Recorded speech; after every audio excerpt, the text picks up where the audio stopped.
Hey guys, I'm Steven on PS4 and welcome to my YouTube channel. This is a guide on what attachments you can use to make sure you have the best chance to win in every situation, no matter what attachments you are using. Today we are looking at Ash. I've not even warmed up yet, so bear with me if my aim is a little bit off.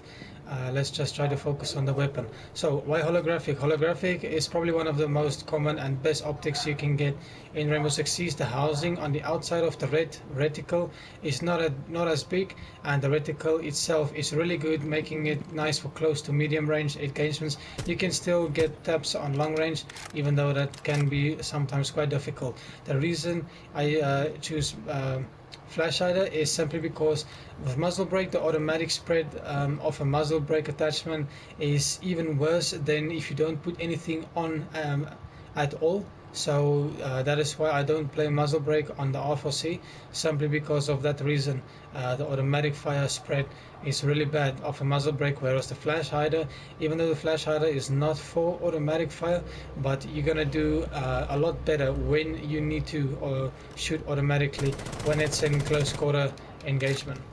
So the thing is, we just play flash hider, and the sort of shooting we're gonna try is a very quick burst, sort of like when you play the F2 on Twitch.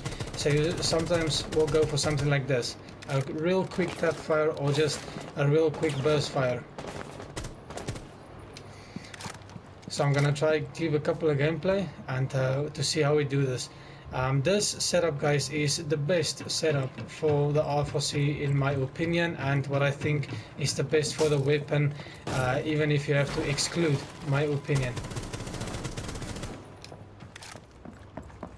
The reason I don't think ACOG is really good on the R4C is just because it's really inconsistent. The recoil is very inconsistent, so controlling that with the R4C with the ACOG can be quite difficult. I've seen a couple of players play really well with it, but sometimes they're really inconsistent as well.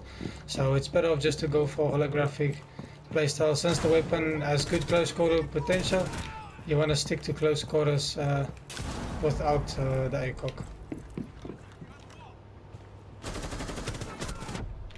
Oh, I'm almost dead.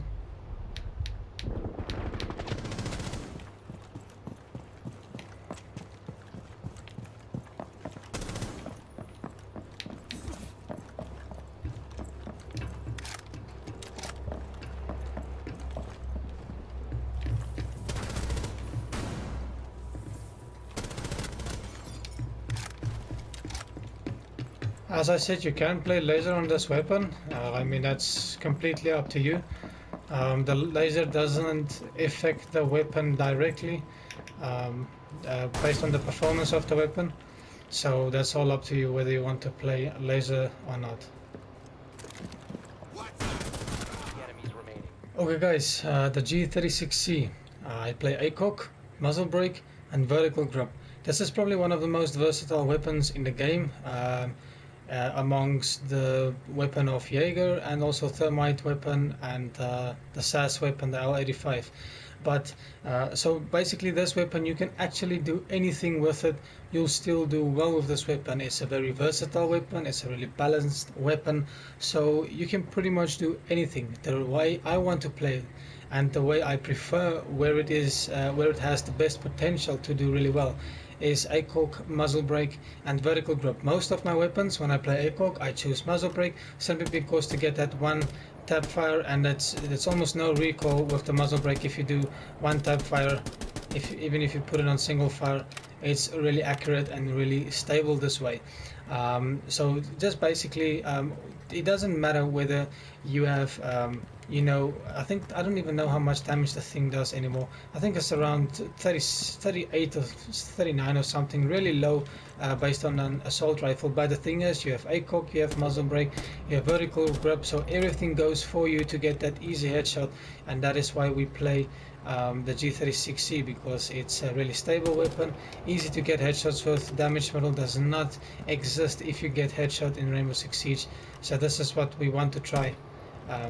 with this weapon. So I'm gonna try get some little bit of gameplay. As I said, you can play this weapon in any sort of way. It's just, I think it's literally the best way to play this weapon is with an ACOG, vertical and a muzzle brake, just to get the most easy and stable headshots that you can.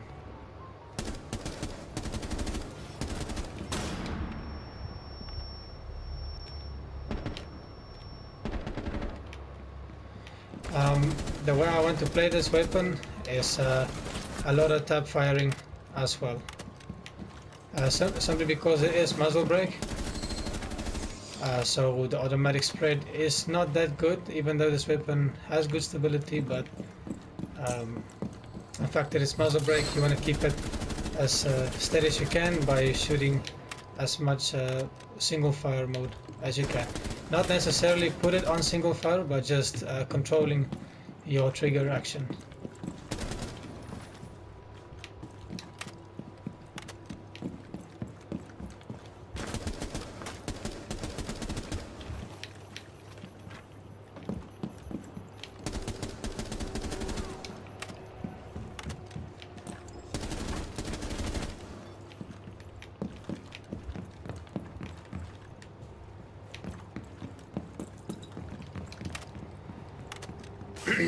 I've seen a lot of players, they do play angle grip on this. I did as well, no problem. But I mean, if you want to go for close quarter, you might as well just take the R4C. It does more damage, it has better rate of fire, and also you can just put on that laser sight if you're having trouble with the quick aim that you can't get with the R4C because there's no angle grip on that weapon. So you can just then go for the laser sight.